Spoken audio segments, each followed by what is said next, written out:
Bonsoir à toutes et à tous. Tout d'abord, un grand merci à l'équipe municipale de Coucy-le-Château de nous accueillir en la salle Gabriel Desré, qu'elle a mis à notre disposition pour cette exposition, à la communauté de communes pour le matériel qu'elle a prêté à cette fin, à l'équipe des archives départementales de l'Aisne pour son accueil et son oreille attentive à nos demandes, aux membres et employés de l'AMVCC qui nous ont aidés dans la préparation de cet événement, à l'ensemble des membres du GREC qui ont travaillé pendant une année entière pour vous présenter cette exposition, et enfin à tous ceux qui ont également contribué à celle-ci, de près ou de loin, avec notamment un clin d'œil à Annick et Claude Roussel.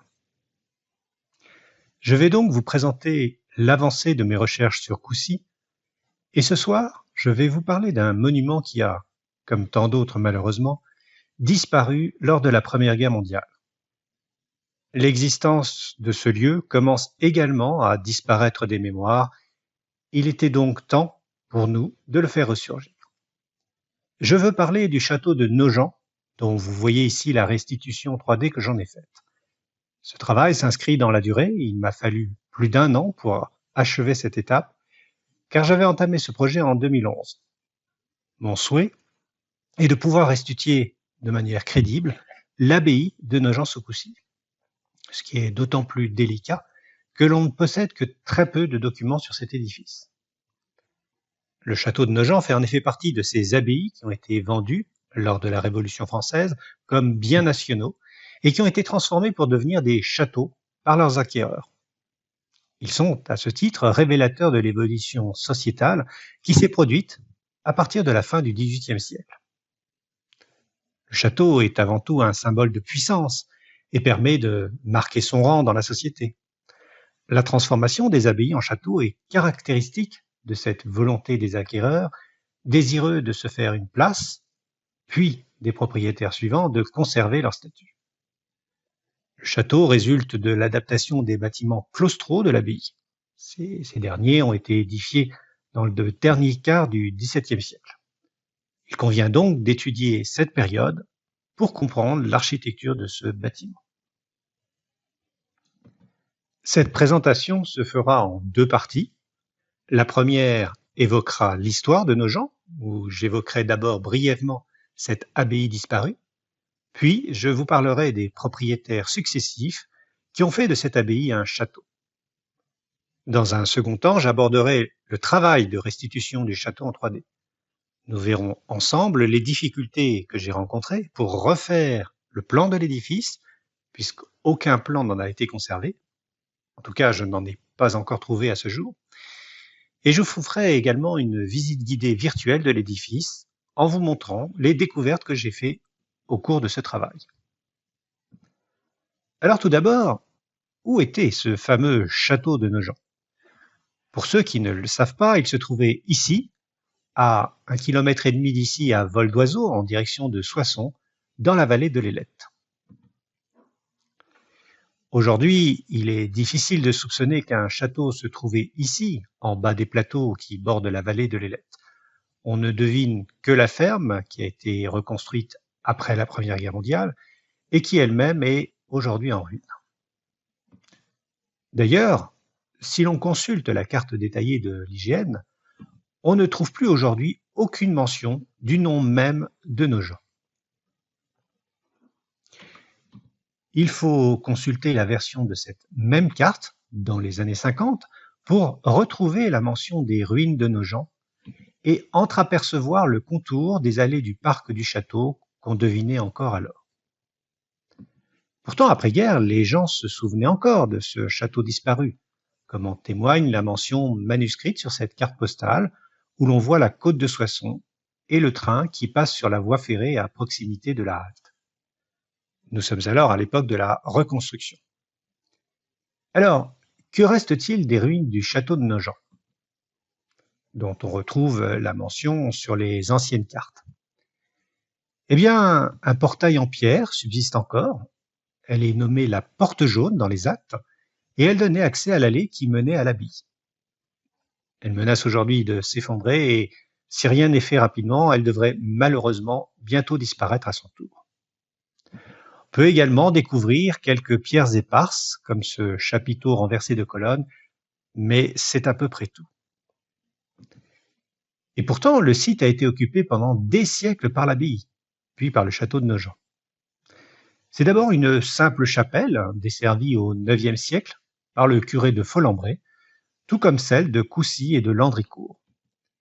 Elle était déjà dédiée au culte de la Vierge qui va enfanter. L'abbaye prend la place de la chapelle au XIe siècle, à l'instigation d'Aubry, seigneur de Coucy, et d'Hélinan, évêque de Laon. Une première abbatiale voit alors le jour, et grâce aux dons, l'abbaye prend de l'ampleur. Elle est reconstruite au début du XIIIe siècle, vraisemblablement dans des proportions plus importantes. Elle sera mise à mal durant les guerres de religion, et son manque d'entretien engendrera l'effondrement du clocher sur le chœur et le transept. Nous n'avons aucune représentation de l'abbaye de Nogent pour la période médiévale, ni bien sûr de restes archéologiques, puisqu'aucune fouille globale sur le site n'a été réalisée à ce jour. La première représentation qu'on a est celle de Don Cotron, qui est à la dessinée dans l'ouvrage que je viens de citer, et donc cette vue que l'on voit là de l'abbatiale est pour autant sujette à caution, car à cette époque elle est encore en partie ruinée. Mais quelques années plus tard, l'abbaye va retrouver un nouveau visage. Elle est alors confiée en 1640 à la congrégation de Saint-Maur. Celle-ci reprend la gestion de son patrimoine foncier en main, et c'est ce qu'on constate au vu des baux qui nous ont été conservés. L'ensemble des biens de l'abbaye est alors mis en ferme.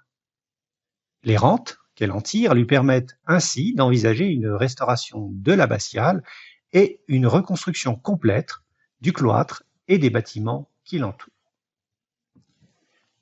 Les Archives nationales ont conservé quelques plans du projet de reconstruction de l'abbaye. Ce ne sont malheureusement pas les plans définitifs. Ils présentent de nombreuses variantes sur la position du cloître, la taille des bâtiments, l'affectation des pièces, etc. Il semble donc assez difficile de s'appuyer sur ces documents pour retrouver le tracé précis de la construction. Tout au plus, peut-on élaborer des hypothèses à partir de ces éléments dessinés. Vous avez ici un plan du rez-de-chaussée de la partie conventuelle de l'abbaye. À gauche se trouve l'abbatiale, avec une proposition de reconstruction du chœur selon un plan hémicylindrique. D'autres plans proposent un chevet plat. En haut, le réfectoire et la cuisine, qui sont surmontés à l'étage des chambres des moines. En retour d'équerre, à droite, il y a le bâtiment destiné à héberger les hôtes de marque de passage à l'abbaye. En bas, une galerie permet de circuler sous la bibliothèque qui se trouve à l'étage. Enfin, en haut à droite, se trouve l'infirmerie ou l'hôpital où l'on soigne les malades et les lieux communs, c'est-à-dire les latrines. Ce plan est très intéressant car il présente la partie de l'abbaye qui sera conservée pour être transformée après la Révolution en château. Voici le visage de l'abbaye une fois restaurée par la congrégation de Saint-Maur. À gauche se trouve la partie appartenant à l'abbé, avec logis, communs, colombier et jardin vers l'ailette. À droite, la partie conventuelle que l'on vient de voir, avec au-dessus le cimetière, l'église paroissiale Saint-Gilles, qu'on ne voit pas ici car elle est masquée par l'abbatiale, et enfin, tout en haut à droite, les bâtiments de la ferme de l'abbaye. Si l'on s'en tient aux dates figurant sur les plans de projet des Archives nationales, c'est vers 1673, sous l'abbatiat d'Édouard Vallaud de Maignan, que les travaux ont commencé. Ce dernier est jeune, il a reçu la commande de l'abbaye à l'âge de 23 ans, en 1660, juste après celle de Saint-Morin d'Agen. Nous sommes sous le règne de Louis XIV, son père était d'ailleurs premier médecin du roi, ce qui peut laisser penser qu'il était bien placé pour recevoir certaines faveurs. Il est d'ailleurs consacré évêque de Nevers quelques années plus tard, et c'est en Bourgogne qu'il établira sa résidence favorite. Néanmoins, il se préoccupe de son abbaye de Nogent. C'est l'époque où Louis XIV affiche le faste de son règne glorieux, Pour mémoire, le traité d'Aix-la-Chapelle, qui met fin à la guerre avec l'Espagne, vient tout juste d'être signé le 2 mai 1668. Louis XIV, au fait de sa puissance, transforme alors le château de Versailles pour lui donner le visage que l'on connaît. Il est vraisemblable qu'Édouard Vallaud ait, lui aussi, voulu donner à son abbaye une allure qui corresponde à son rang. La congrégation de Saint-Maur rénovait alors les abbayes dont elle avait la charge, les unes après les autres. L'ensemble des conditions étaient donc réunies pour réaliser la transformation de Nogent. Sur les plans apparaissent les signatures des moines de Nogent, car ce sont bien eux qui ont géré l'affaire, avec évidemment l'assentiment de leur abbé. Alors, qui parmi eux s'occupe de la direction des travaux? On aurait pu croire que ce serait le chef spirituel de cette communauté, c'est-à-dire le prieur. À cette époque, Guillaume Bénard, puis le père Furcy, se succèdent dans cette charge, mais aucun de leurs noms n'apparaissent sur le plan de 1673. Il faut dire que les prieurs étaient nommés pour une durée de 3 ans seulement par la congrégation et qu'ils passaient d'abbaye en abbaye. Ils n'avaient donc pas la longévité nécessaire pour suivre ces travaux. Par contre, on a les signatures du sous-prieur, Philibert Aublin, ainsi que celles des moines qui ont occupé successivement la charge de procureur, à savoir Hilarion Pluet et Alexis Tray. Ces hommes connaissent bien l'abbaye, et ce sont eux qui en ont la charge réelle pendant une longue durée. En effet, on retrouve le nom d'Hilarion Pluet entre 1656 et 1681, soit pendant une période d'au moins 25 ans, et celui d'Alexis Tray entre 1673 et 1702, soit au moins pendant 30 ans. Ce sont donc eux qui vont suivre les travaux de ce qui deviendra plus tard le château de Nogent. La fin du XVIIIe siècle sonne le glas pour l'ensemble des communautés monastiques, et celle de Nogent n'échappe pas à la règle. Le 14 juillet 1789, c'est la prise de la Bastille et le début de la Révolution française. Et tout s'enchaîne très vite. Le 10 octobre, l'évêque Talleyrand dépose une motion auprès de l'Assemblée constituante en vue de la mise en vente des biens du clergé pour purger les dettes de l'État. Le 2 novembre, l'Assemblée vote la loi qui met les biens ecclésiastiques à la disposition de la nation. Le 21 décembre, une nouvelle loi décide de la mise en vente des biens nationaux pour un montant de 400 millions de francs. Et enfin, le 9 juillet 1790, l'Assemblée vote la mise en vente de la totalité des biens nationaux. Que deviennent toutes ces abbayes une fois vendues? Eh bien, elles suivent un parcours assez similaire pour bon nombre d'entre elles. Elles sont en partie démolies, c'est principalement l'abbatiale qui est rasée, et certaines d'entre elles sont converties en châteaux par leurs acquéreurs. On peut en citer quelques-unes, c'est notamment le cas des Célestins de Villeneuve-Saint-Germain, près de Soissons, représentés sur cette gravure avec, à l'arrière-plan, l'abbatiale de Saint-Jean-des-Vignes. Comme vous le savez peut-être, elle avait été fondée au XIVe siècle par Enguerrand VII de Coucy. Elle est connue par 2 dessins de Tavernier de Jonquière, dont celui-ci, qui la présente telle qu'elle était à la fin du XVIIIe siècle. À la Révolution, elle fut d'abord convertie en hôpital, puis en partie démolie par ses acquéreurs à partir de 1792. En 1801, c'est Louis-Antoine Jarry de Mancy qui convertit l'aile subsistante en château et fait aménager un parc paysager. De Mancy était originaire de Laon. Il était garde du roi avant 1789, puis sous-préfet de Compiègne en 1801. Il devint général de division, puis comte d'Empire, et enfin conseiller d'État et chambellan de Napoléon. C'est aussi le cas de l'abbaye de Longpont, fondée en 1132. Elle abrita les sépultures de plusieurs des sires de Coucy, dont celle d'Enguerrand IV. Elle fut vendue en tant que bien national en 1793. L'église abbatiale fut alors pratiquement démolie, et elle est acquise en 1804 par le comte de Montesquiou-Fezensac. Son fils, fait restaurer les bâtiments au XVIIe siècle pour s'y installer avec sa famille et aménager lui aussi un parc paysager. Et c'est aussi le cas de l'abbaye de Valsery, également fondée au XIIe siècle en 1124. Elle est vendue comme bien national en 1793. L'église abbatiale est entièrement détruite. Seule subsiste une partie des bâtiments claustraux. En 1804, ils sont achetés par Mathieu Charles Estave, qui les transforme en château. Il fait lui aussi aménager le parc paysager par le célèbre jardinier écossais Thomas Blakey, qui a également réalisé ceux des châteaux de Rueil-Malmaison et de Bagatelle. Le château a malheureusement lui aussi subi les affres de la guerre et il est actuellement restauré par une association qui, comme la MVCC, est affiliée à l'Union Rempart. L'abbaye de Nogent va donc connaître le même sort que la plupart de ses semblables. Vendue comme bien national, elle va être acquise par un certain Georges-Joseph Viel. Alors, qui est ce Georges-Joseph Viel? Eh bien, c'est un Picard dont la famille a connu une ascension sociale rapide en 3 générations. Le grand-père, François Viel, est originaire de Curchy dans la Somme, au-dessus de Ham, à 20 km à l'ouest de Saint-Quentin et à 35 km au nord de Coucy. Il y est né en 1672 et il est mentionné dans les actes comme laboureur.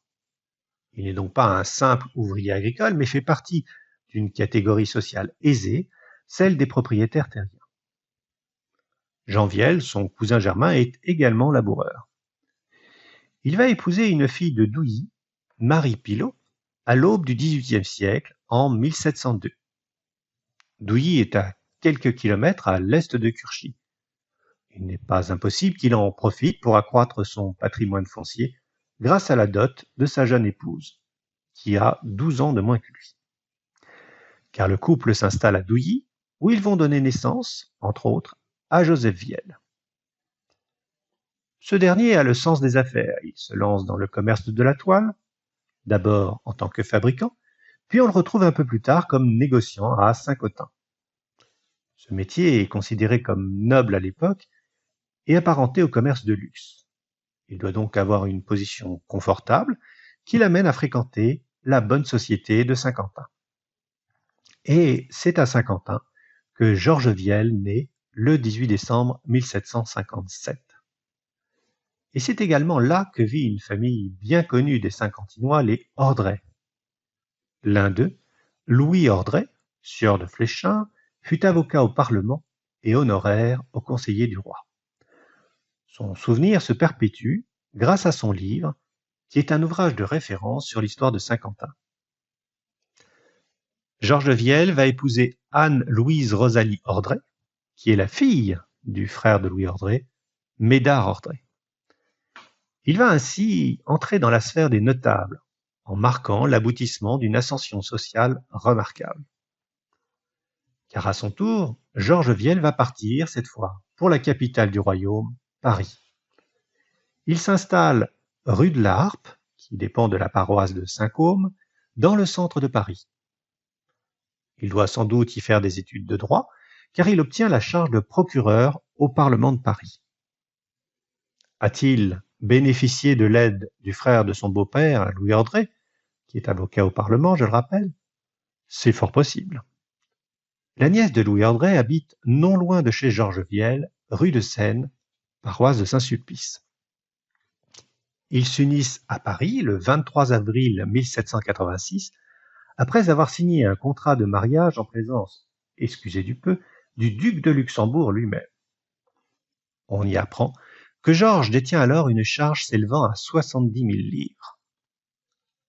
3 ans plus tard, le 14 juillet 1789, la Révolution éclate. Il ne fait alors plus bon vivre à Paris où les têtes vont bientôt tomber les unes après les autres. Georges Viel décide alors de quitter la capitale pour retourner en province dans sa Picardie natale. Le 22 décembre 1789, une loi importante est votée. Elle va impacter sa vie quelques années plus tard. Il s'agit de la loi de création des départements, qui donne le jour à celui de l'Aisne, avec Laon comme chef-lieu. Georges sera conseiller départemental à partir de 1800, et cela pendant 30 ans. Progressivement, la Révolution prend de l'ampleur et les réformes se succèdent. Le 28 août 1790, c'est la création des tribunaux de district. Georges va saisir l'opportunité qui s'offre à lui. Il devient juge au tribunal du district de Chauny, qui siège à Coucy. Il devient de fait un des personnages les plus importants de la région. Il est marié à une fille d'une famille des plus respectables de Saint-Quentin. Il ne manque plus que la demeure qui convienne à sa position sociale, c'est-à-dire un château. Évidemment, à l'époque, les châteaux n'ont pas trop la cote et les sans-culottes ont plutôt tendance à les saccager qu'à les respecter. Et puis, les châteaux ne courent pas non plus les rues dans son secteur. Il y a bien celui de Coucy, mais vous savez dans quel état de ruine il se trouve, et il appartient déjà à un propriétaire, le duc d'Orléans. Celui de Moyenbray est également aux mains de la puissante famille des Dubois de Courval. Alors ce château, il va le créer. En bas de Coucy se trouve le magnifique ensemble architectural de l'abbaye de Nogent. Nous l'avons vu, le 9 juillet 1790 est votée la loi de mise en vente des biens nationaux, et en tant qu'homme de loi, il est très bien placé pour savoir ce qu'il en est. L'ensemble des biens est évalué le plus souvent grâce au baux de location. C'est ce qui est fait dans le cas de Nogent où presque tout le patrimoine est alors loué. Les baux viennent d'être renouvelés en 1789. Ils vont donc être utilisés pour fixer le prix de vente. Seule l'abbaye elle-même n'est évidemment pas louée. Il faudra donc l'estimer. Et c'est un certain Pierre Carrette, lui-même locataire de biens nationaux, qui en fera l'estimation le 18 septembre 1790. Nous retrouvons la famille Carrette un peu plus tard. C'est vraisemblablement entre 1790 et 1791 que sont expulsés les derniers religieux de l'abbaye. Georges Viel se met alors sur le rang des acheteurs. Il fait la meilleure offre lors de la vente aux enchères du 24 janvier 1791 qu'il remporte pour 150 000 livres. Pour ce prix, il achète non seulement l'abbaye et l'ensemble des bâtiments qui la composent, mais aussi le moulin de Nogent, la ferme de Nogent, celle de Pont-à-Couleurs et toutes les terres, jardins et prés qui l'entourent. Il va compléter progressivement son domaine en achetant les terres qui sont elles aussi peu à peu mises en vente. Le 14 octobre 1791, il achète notamment la ferme du Bain des Dames pour 15 500 livres. Mais tout cela ne va pas sans heurts ni jalousie. Le 21 janvier 1793, c'est l'exécution de Louis XVI. La France bascule dans la terreur. Peu de temps après, Georges Viel est lui-même arrêté et incarcéré avec sa femme. Mais eux échappent à la guillotine car ils sont relâchés sur ordre du citoyen Roux. Il revient donc à Nogent, bien décidé à donner un nouveau visage à cette abbaye qu'il a acquise dans un seul but, en faire un château. Il commence par en faire démolir une bonne partie, l'abbatiale en premier lieu, car elle n'a plus de raison d'être, et surtout parce qu'elle masque la perspective des bâtiments claustraux qu'il souhaite ouvrir et utiliser pour en faire son château.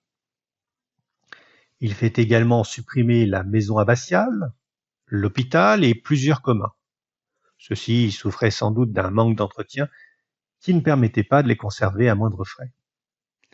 Il ne conserve que la partie sud des bâtiments qui entouraient le cloître et qui offre un plan en forme de U, ce qui correspond au plan classique des châteaux de l'époque, à savoir un corps principal de bâtiment et deux ailes en retour.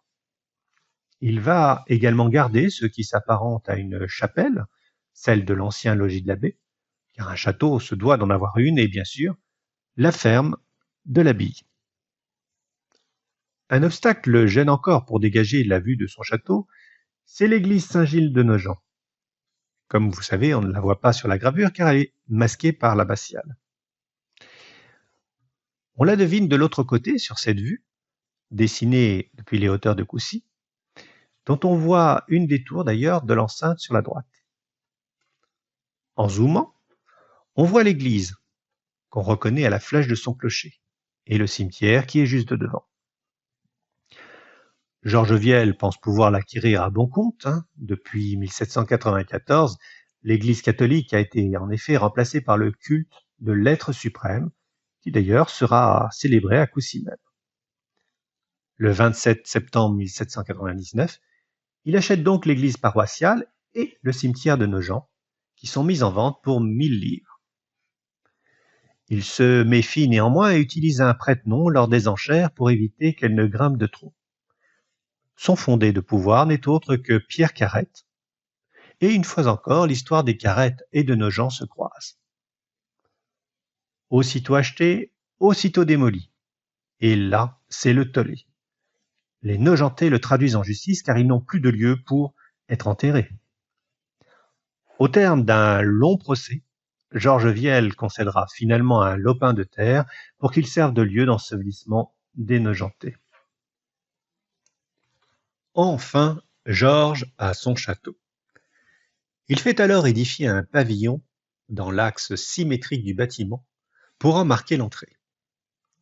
Il est alors, je vous le rappelle, conseiller départemental, mais aussi maire d'Auffrique et Nogent, ce qui est assez facile pour lui à l'époque, car le suffrage universel ne sera mis en place qu'en 1848. À l'époque, il faut justifier de revenus importants pour voter, et plus encore pour prétendre à être élu. Le 2 décembre 1804, changement de régime. Napoléon Ier est sacré empereur des Français. Georges reste en poste à Coucy. Il entretient d'ailleurs de très bons rapports avec le préfet, car celui-ci l'autorise même à continuer d'extraire les pierres du château de Coucy pour ses constructions, et ce, malgré la révocation générale de toutes les permissions. Il semble indéboulonnable, malgré les changements successifs de régime. 8 juillet 1815, restauration de la monarchie avec Louis XVIII, il est toujours là. 29 mai 1825, sacre du roi Charles X à Reims, il est encore là. La situation devient délicate entre 1827 et 1829. La France connaît alors une crise agraire liée à de mauvaises récoltes, ce qui génère des émeutes populaires. Elles feront tomber le gouvernement un an plus tard. À Coucy, cependant, il ne semble pas y avoir eu de mouvement de grogne. Un événement marque néanmoins l'histoire locale. Le 16 mai 1829, le duc d'Orléans rachète la basse-cour du château de Coucy à l'Hôtel-Dieu de Coucy, moyennant 6 000 francs. 15 jours plus tard, une page se tourne pour George Viel. À 72 ans, il décide de se séparer de son domaine de Nogent pour finir ses jours à Soissons. Il habite non loin de la cathédrale, rue de Panleux, avec sa femme. Les époux Viel n'ont pas eu d'enfants, ils vivent en compagnie du neveu de Georges-Auguste Nicolas Viel et de son épouse. À Paris, du 27 au 29 juillet 1830, ce sont les Trois Glorieuses, ces journées d'émeutes qui s'étendront à la province et vont amener Charles X à abdiquer le 2 août 1830. Et une semaine plus tard, c'est Louis-Philippe, duc d'Orléans, désormais propriétaire à Coucy, qui devient roi des Français. Pour George Viel, c'est la fin. Son épouse meurt en décembre, il lui survivra encore 10 ans et s'éteindra à l'âge de 83 ans.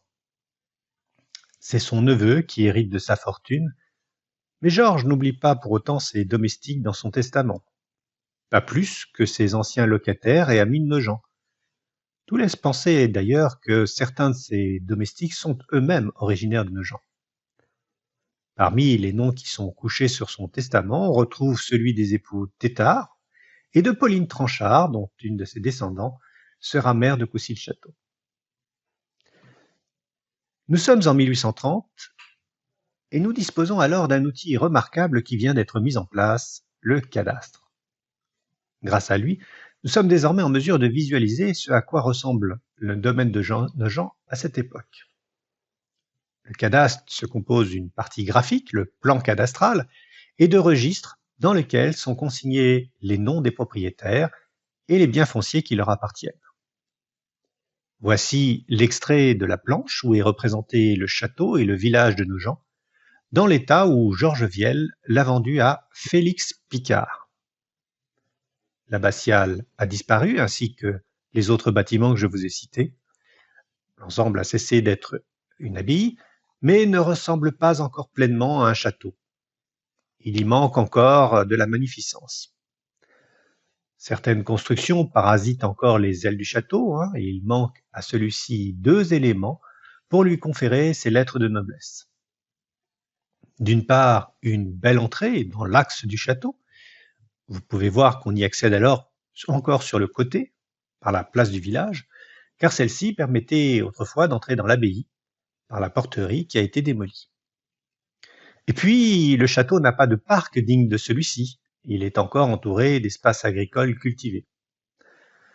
Tout cela viendra plus tard. Mais arrêtons-nous un instant pour voir ce à quoi le domaine de Nogent correspondait en 1830. Vous pouvez voir ici le plan cadastral, redessiné numériquement, l'état de section du cadastre, c'est-à-dire le registre qui contient la correspondance entre propriétaires et parcelles de terrain, a également été numérisé. L'état de section contient également la nature du terrain. Alors, en croisant ces 2 informations, on obtient une visualisation du paysage de la commune tel qu'il était en 1829. Vous pouvez notamment voir, en vert foncé, l'importance des forêts sur notre territoire. En marron, les terres agricoles et en vert clair, les prés. En violet, ce sont les vignes. Le village de Nogent possède quelques jardins de couleur verte pomme et il est entouré de terres labourables qui ont été gagnées sur les bois qui occupent la plus grande partie de la commune de Nogent. Si on croise maintenant les données parcellaires et celles des propriétaires, on obtient une visualisation de la répartition des terrains par propriétaire. Que constate-t-on? Que les forêts, qui sont une source de richesse importante pour l'époque, appartiennent à l'État, c'est ce qui est en orange clair, et au duc d'Orléans, en jaune, qui est également propriétaire du château de Coucy. La quasi-totalité de la commune de Nogent appartient quant à elle à Pierre-Félix Picard, qui vient d'acheter à Georges Viel. Ce sont les parcelles colorées en orange foncé. On notera aussi le nombre important de pièces de terre qui appartiennent à la famille Carrette, figurée en marron, qui deviendra bientôt propriétaire du domaine de Nogent à son tour. Qui est Pierre Picard? Eh bien, on sait très peu de choses de lui. Sa famille habite Boissy-Mauvoisin, près de Versailles, dans les Yvelines. C'est là que naîtra son père, François Ferdinand Picard, qui est mentionné sur les actes comme étant bailleur du grand commun du roi à Versailles. C'est donc une famille de roturiers dont le nom de famille laisse à penser qu'ils viennent de notre région et qui a su acquérir une position sociale confortable. Pierre Picard fera carrière dans l'administration. Il est nommé inspecteur général honoraire des contributions directes et du cadastre en 1813.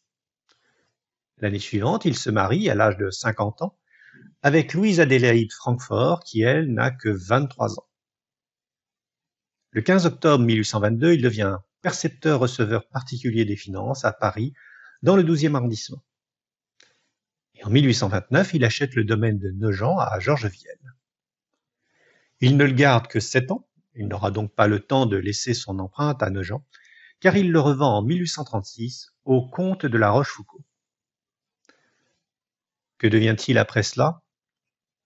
Eh bien, il est nommé chevalier royal de la Légion d'honneur sous le règne de Louis-Philippe, et cette distinction qui lui a été vraisemblablement décernée eu égard à sa carrière professionnelle.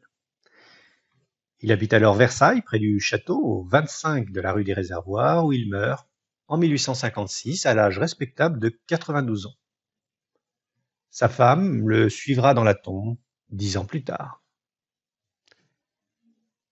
Le nouveau propriétaire du domaine de Nogent est Charles Frédéric, duc de la Rochefoucauld, de Liancourt, d'Anville et prince de Marcillac.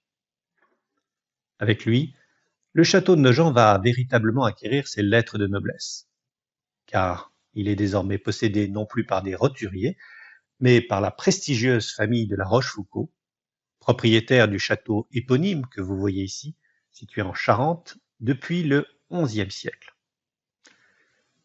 Il s'agit donc d'une très ancienne famille noble.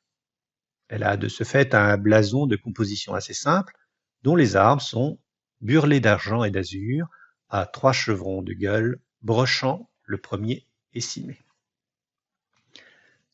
Charles-Frédéric est né à Crèvecoeur-sur-Escaut, dans l'Oise. Il est donc possible qu'il ait passé une partie de son enfance dans l'un des autres châteaux de la famille, comme celui de Loyencourt que l'on voit ici. Il faut se rappeler que les membres d'une des branches de la famille de la Rochefoucauld furent également comtes de Roussy, du XVIe siècle jusqu'à la Révolution. Ils possédaient donc également ce château et bon nombre de terres à l'est de Laon, puisque le domaine de Roussy faisait face autrefois à celui de Coucy. Les deux familles étaient d'ailleurs apparentées. Enguerrand Ier de Coucy se maria avec Anne de Marle, qui était la nièce d'Ève Ier, comte de Roussy. Pour en revenir à Charles-Frédéric, celui-ci est le petit-fils de François XII de la Rochefoucauld, duc de Liancourt, et de Félicité Lagnon. Alors, je vous cite François XII pour l'anecdote, car c'est lui qui réveilla le roi Louis XVI le matin du 14 juillet 1789. On connaît l'échange célèbre entre les deux hommes, quand Louis XVI, apprenant la nouvelle de la prise de la Bastille, l'interroge en lui demandant si c'est une révolte, et que François de la Rochefoucauld lui répond « Non, sire, c'est une révolution ». Charles-Frédéric de la Rochefoucauld va garder le domaine une trentaine d'années. Il s'en séparera progressivement en vendant tour à tour la ferme du Bain des Dames à Pierre-Amédée Carrette en 1851, ici sur la carte, puis il échangera l'ensemble du domaine, château inclus, à ce dernier en 1866. Nous arrivons enfin à la fameuse famille Carrette. Là, par contre, nous sommes bien renseignés sur cette famille coussicienne, dont plusieurs de ses descendants sont dans la salle ce soir, et qui est la première et la seule famille de Coucy qui possédera le château de Nogent. Alors, il y aurait une conférence entière à faire sur la famille Carrette, mais je vais juste en rappeler quelques éléments, car nous l'avons évoqué plus d'une fois les années passées, ici même. Cette famille aussi a connu une prodigieuse ascension sociale en l'espace de quelques générations. Venus d'Anizy-le-Château, les Carrette s'implantent à La Feuillée, près de l'étang, dans le bas de Coucy. Ils seront d'abord meuniers, puis fermiers, aubergistes et maîtres des postes, avant de tourner leur regard vers Nogent. 2 générations vont se succéder au château. Tout d'abord, le père, Pierre-Amédée Carrette, qui a converti l'ancien moulin de La Feuillée en site industriel de traitement des betteraves sucrières. C'est donc lui qui succédera à Charles-Frédéric de la Rochefoucauld, mais très vite, il laissera le château à son fils, Pierre-Henri Carrette. Pierre-Henri Carrette marche dans les pas de son père, il sera, tout comme lui, maire d'Auffrique et Nogent, comme l'avait été Georges Viel, et comme ce dernier sera également conseiller départemental de l'Aisne. Il sera aussi, comme Félix Picard cette fois, honoré du titre de chevalier de la Légion d'honneur. Sa femme, Amélia Césarie Bouvet, plus connue sous le nom de la belle Madame Carrette, a été une figure de la cour de Napoléon III. Remarquée par l'impératrice Eugénie de Montijo, qui lui propose de devenir sa seconde lectrice, elle a d'abord accepté par nécessité, car à l'époque elle était sans ressources suite au décès de son père. Mais finalement, elle se liera d'amitié à l'impératrice, qu'elle suivra jusqu'à la tourmente de la guerre de 1870, qui sonnera le glas du Second Empire. Elle se lancera par la suite dans la littérature afin de gagner sa vie en racontant ses mémoires à la cour. Car malheureusement, les affaires des Carrette périclitent, et Pierre-Henri Carrette est à son tour obligé de se séparer du domaine de Nogent. Il semble que c'est Pierre-Henri Carrette qui a fait reconstruire la chapelle de Nogent, près du nouveau cimetière. Cette chapelle a également disparu lors de la Première Guerre mondiale et seul le mausolée de la famille Carrette est encore visible de nos jours. L'acte de vente du domaine de Nogent par Pierre-Henri Carrette a été conservé aux Archives nationales à Paris. Il comprend le descriptif de l'ensemble des terres vendues ainsi que ce superbe plan qui nous permet de visualiser l'importance de cette propriété. La ferme de Nogent a disparu afin de laisser la place au parc paysager qu'on devine encore inachevé, et elle a été remplacée par la ferme de Nogentel, récemment construite. L'acquéreur est issu d'une vieille famille noble de Vendée. Il s'agit de Joseph Renaud d'Asnières, marquis de la Châtaigneraie, qui l'acquiert en 1880. Vous avez ici les armes de la famille d'Asnières qui sont d'argent à 3 croissants de gueule. L'un de ses ancêtres est resté dans l'histoire car il a été la victime malheureuse du duel qui l'opposa à Guy Chabot. François de Vivonne de la Châtaigneraie défendait alors l'honneur du futur roi Henri II contre Guy Chabot. Ce dernier lui infligea une blessure à l'arrière du genou en lui sectionnant le tendon. C'est le fameux coup de Jarnac que tout le monde connaît. Nous n'avons guère d'éléments sur le passage de Joseph Renaud à Nogent. Un plan de géomètre, découvert dans des archives privées, nous montre que celui-ci avait finalisé le dessin du parc paysager. On peut le comparer avec le plan cadastral de 1829 pour juger de l'évolution.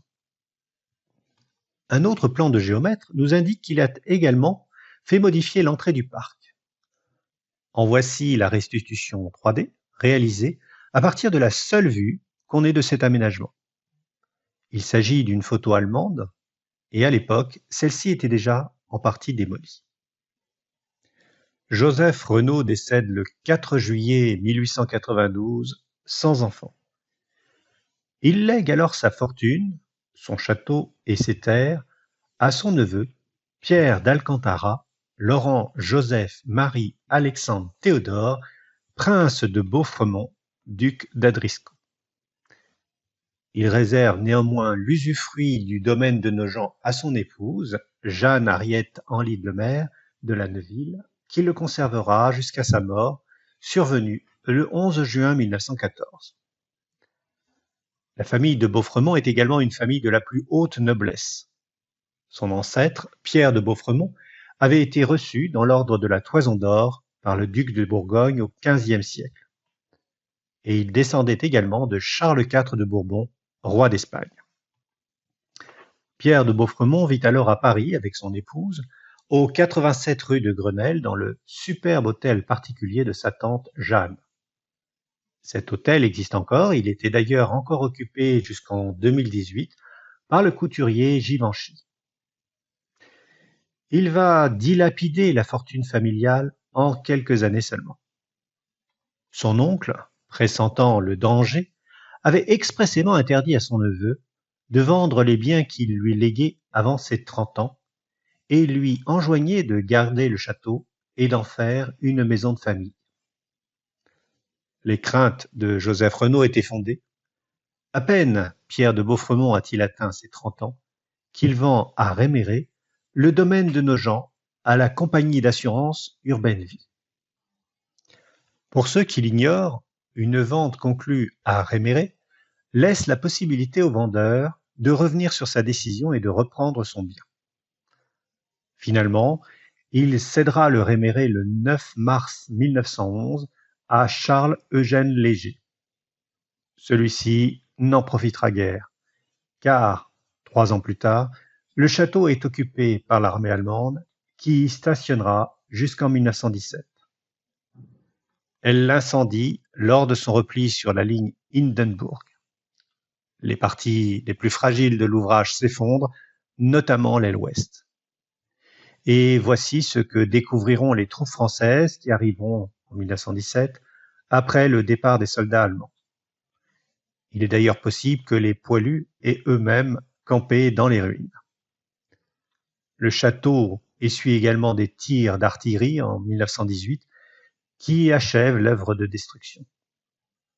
Après maint déboire qu'il serait trop long de narrer ici, Charles Eugène Léger finit par vendre le domaine aux enchères.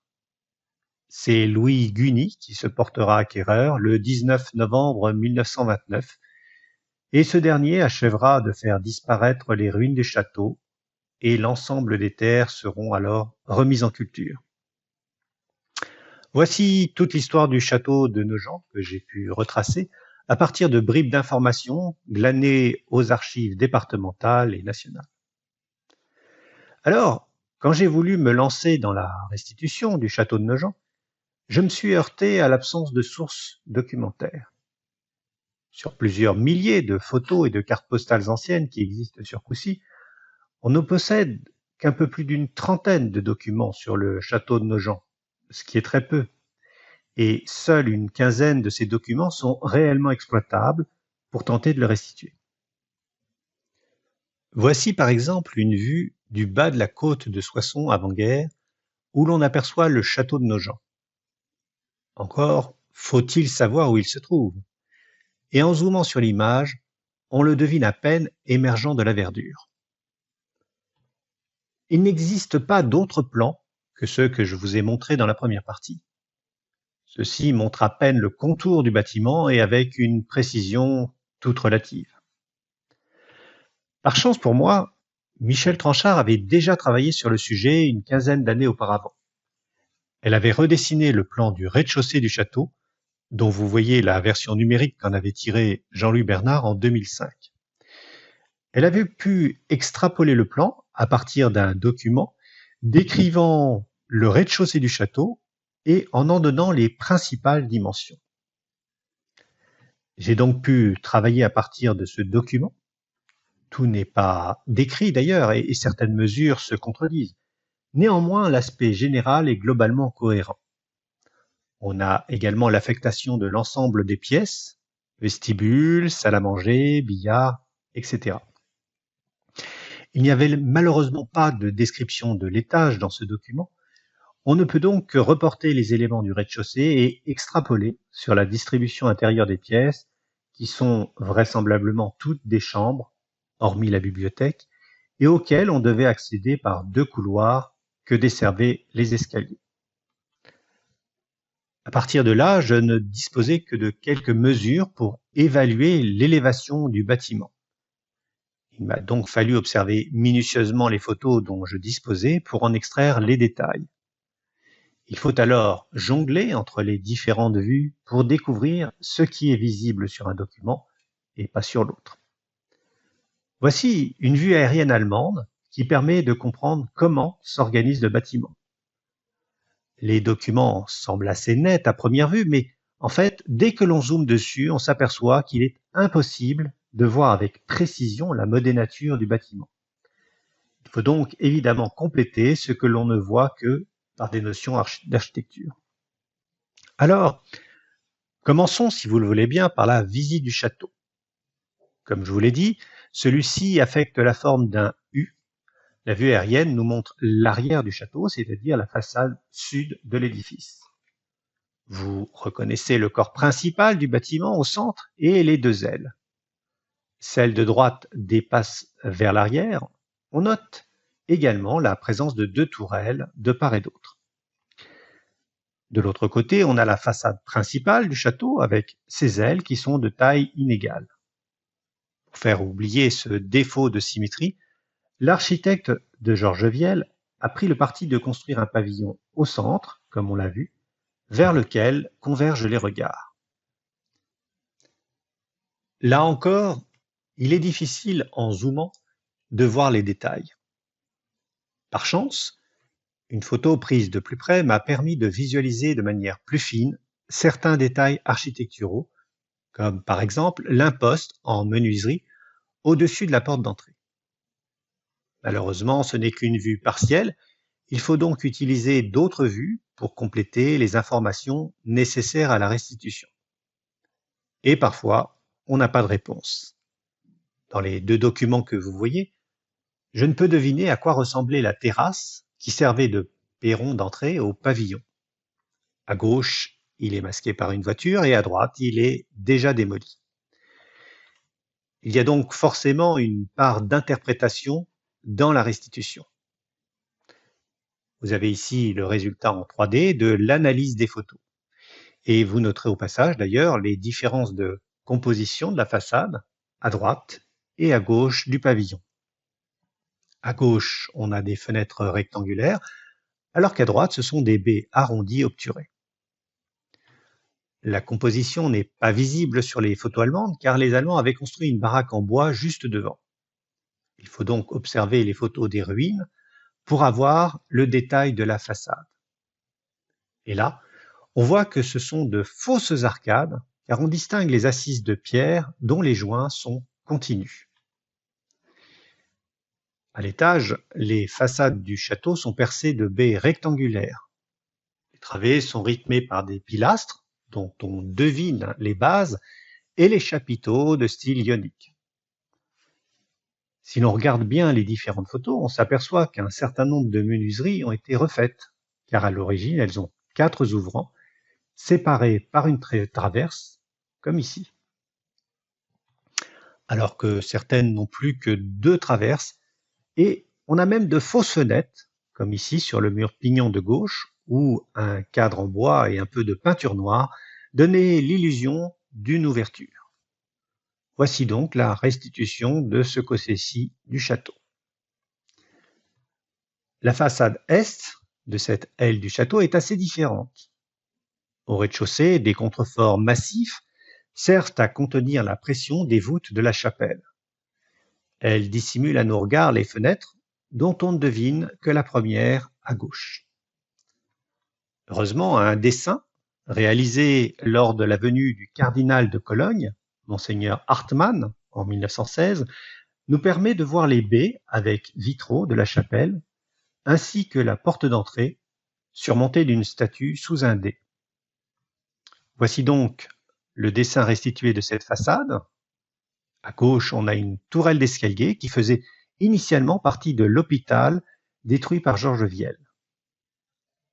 À côté, la chapelle à rez-de-chaussée avec sa porte d'accès et ses 3 fenêtres de style néo-renaissance. Sur la droite, on a les fenêtres de la cuisine et au-dessus, eh bien, ce sont les fenêtres qui éclairaient autrefois les cellules des moines, converties alors en chambres. La toiture ne possède qu'une seule ouverture, il s'agit d'une lucarne en bois qui a dû être ajoutée après coup. La façade sud est rythmée par 12 travées séparées par des contreforts surmontés eux aussi de pilastres ioniques à l'étage. On pourrait croire que le rythme est régulier, mais en observant de plus près, on s'aperçoit que les travées n'ont pas toutes la même largeur. On s'en rend compte car à l'étage, dans certains cas, les volets viennent en partie masquer les pilastres, alors que dans d'autres, ils en sont éloignés. La toiture est ornée de 3 lucarnes et de 4 pots à feu. Les lucarnes ont été murées, mais on a pris soin de tailler dans la pierre des faux volets pour faire illusion. Ce sont donc des tabatières en partie basse qui éclairent le comble. Le haut de la toiture est surmonté d'une crête ornementée en fonte. Elle a été ajoutée après coup au XIXe, sans doute en même temps que les cheminées qui ont été refaites à cette occasion. Sur la gauche, on a une tourelle qui surmonte un porche d'accès. Ce dernier est composé de 4 colonnettes de style toscan surmontées d'arcs. Un toit en poivrière venait couvrir celle-ci. Avant de clore la visite, je voudrais juste m'arrêter sur un ou 2 détails qui m'ont donné un peu de fil à retordre. Il y a notamment le balcon en fer forgé devant la grande baie du premier étage, sur la façade sud de l'est. Voici la meilleure vue que j'ai pu extraire d'une photo en zoomant dessus. Je vous laisse deviner le temps passé pour analyser et restituer au mieux la ferronnerie du balcon. En dessous du balcon, les textes parlent d'une croix byzantine qui orne le tympan de la porte de la chapelle. Là encore, il m'a fallu un peu de patience pour retrouver le dessin de cette croix à partir de ce qu'on aperçoit sur cette photo. Comme je vous l'ai dit, la toiture est ornée de crêtes et d'épis de faîtage. Elle est surmontée de cheminées sculptées en briques et pierres. La crête, que l'on devine sur les photos, est une guirlande de feuilles et de vases surmontés de pommes de pin. Bien évidemment, la définition des clichés ne donne qu'une idée générale de la chose et, tout comme pour les cheminées, j'ai dû chercher de la documentation pour compléter ce qui n'était pas visible. Parfois, il est carrément impossible de lire quoi que ce soit sur les photos. Voici ce que j'ai pu tirer de mieux comme détail de la crête de fêtage qui orne la toiture du pavillon central. Tout au plus distingue-t-on l'ombre des épis. J'ai donc dessiné cet épi, qui est différent du précédent, en utilisant un modèle existant à l'époque, sans aucune certitude qu'il ressemblait à cela. Pour les lucarnes et les pots à feu, j'ai redessiné les proportions de ces éléments en redimensionnant les photos. Et pour les détails des corniches d'émulsion, je me suis rabattu sur des planches de manuels d'architecture classique pour me guider au plus près de la vérité. Le dernier morceau de bravoure fut pour moi la modélisation de la grande lucarne qui orne la façade sud. C'est le point d'orgue de la composition architecturale de la façade, celle vers qui les regards se tournent. Vous la voyez ici, trônant au milieu de la toiture. La photo semble assez nette, mais en zoomant, on perd de la définition. On distingue néanmoins la composition de l'ensemble, mais un élément a mobilisé toute mon attention. Il s'agit du médaillon de la partie haute de la lucarne. On devine vaguement un élément central, on dirait une fleur de lys ou peut-être un aigle entouré d'une couronne de laurier. Je m'étais toujours demandé si cette lucarne datait de l'époque de l'abbaye ou si elle avait été ajoutée après coup, ce qui expliquerait la présence possible du blason d'un des propriétaires du château. Cette interrogation était nourrie par les gravures que l'on a de l'abbaye. Les lucarnes, en effet, sont bien représentées, mais sont toutes identiques. Elles sont très schématisées et leur nombre varie d'une représentation à l'autre. De plus, les pots à feu que l'on vient de voir n'apparaissent pas. Alors, quelles pouvaient bien être les armes que l'on aperçoit dans le médaillon? À force de creuser la question, une idée m'a traversé la tête. Et si cette lucarne datait bien de l'époque de l'abbaye, et si ces armes étaient celles de la congrégation de Saint-Maur? Un clic sur mon ami Google et bingo, j'avais la solution de mon équipe. La couronne de laurier était en fait une couronne d'épines, celle de la Passion du Christ. Au milieu apparaissait le mot paix en latin, soit pax, et au-dessus une fleur de lys, avec en dessous les 3 clous, second rappel de la Passion du Christ. Le plus rageant dans l'histoire, c'est que j'avais la solution devant les yeux depuis le début.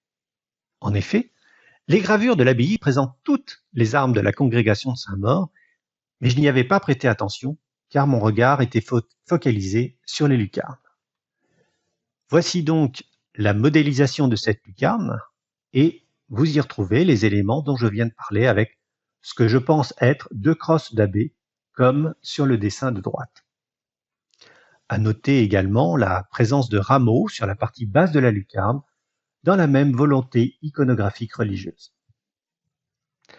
Voilà, la visite est terminée. Je vous remercie donc de votre attention et bien évidemment, je reste à votre disposition s'il y a des questions. Merci à vous tous.